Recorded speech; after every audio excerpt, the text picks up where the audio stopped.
All right, here's some information about the female reproductive system.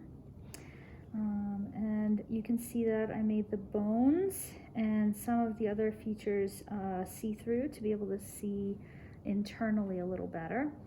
What you see first is you can see the ovary here. So here there's a left ovary, there's also a right ovary. And connected to the ovary is the broad ligament, and of course I labeled this side, I apologize.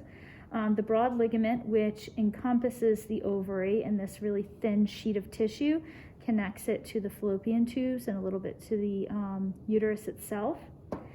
And then when the ovary releases an egg, the egg is released into the abdominal cavity, and then it travels through the fallopian tubes. So you can see, I'll show you on this side. Here's the ovary, and you can see the fallopian tube, and you can see that they're not actually connected. There's a space in between them.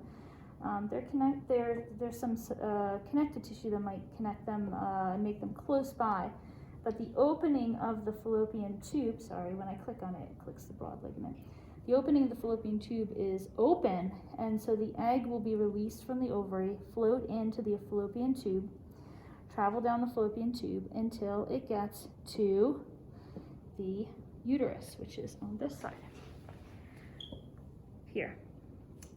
And so the uterus is where the hopefully if the egg is fertilized with sperm, then it will implant in the uterus, and that's where the baby would grow. I'm going to show you a cross section so you can see that in a normal unfertilized female, the uterus is there's not a lot of space inside of the uterus. It's kind of a thin little space here, but the uterus can expand as the baby inside grows.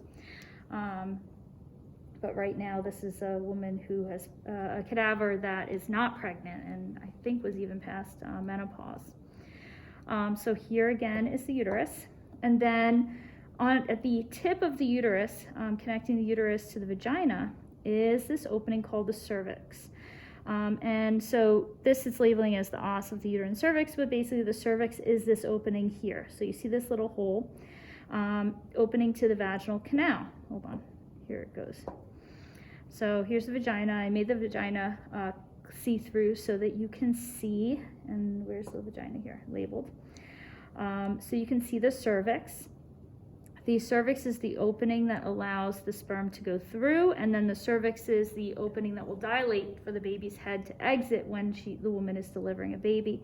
Cervix is also, the cells of the cervix is where the cells are collected during a pap smear when a woman's, to see if she has cervical cancer. So then there's the vaginal canal here, and then the external genitalia include the clitoris here, the labia minora, which is the innermost labia, and then the labia majora. And I'm going to show you the ligaments. I have them labeled here, but I'm going to show you in a different video because it's a little hard to see here.